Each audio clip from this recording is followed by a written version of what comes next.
জয় গুরু, জয় গুরু। আজ গুরু পূর্ণিমা। আমরা কিন্তু অনেকেই জানি না যে গুরু পূর্ণিমা কাকে আমরা অর্পণ করি।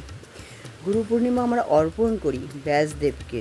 ব্যাসদেব অথবা বেদব্যাস, যিনি কিনা বেদকে 4টি ভাগে বিভক্ত করেছিলেন। যখন বেদব্যাস এইভাবে আমাদের জন্য ব্রহ্মসূত্র রচনা করলেন, কিন্তু ব্রহ্মসূত্র রচনা ও মহাভারত রচনা করার পরও ওনার মন কিন্তু শান্ত হচ্ছিল না।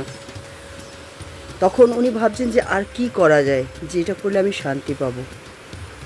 তখন মুনি ঋষি, আমাদের নারদ মুনি, তখন বললেন, তুমি সাধারণ মানুষের জন্য কিছু করো।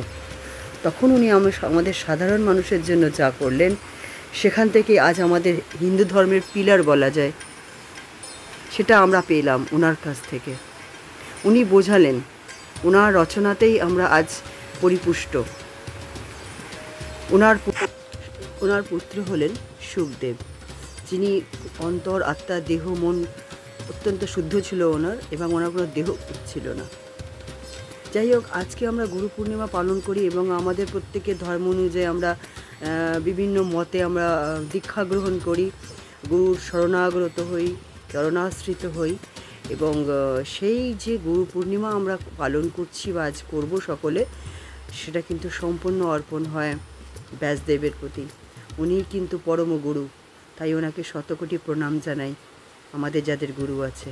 গুরু শব্দের অর্থ হলো, গু মানে অন্ধকার, গুহা মানে গু অর্থ অন্ধকার, রু মানে যিনি পথ দেখান, পথ প্রদর্শক, আমাদের জীবনে যিনি পথ দেখিয়ে হাত ধরে নিয়ে যান বিভিন্ন ক্ষেত্রে, শুধু ধর্ম নয়, শিক্ষা জীবন, প্রতিটি জীবনে। বাবা মাও পরম গুরু, তাদেরও প্রণাম।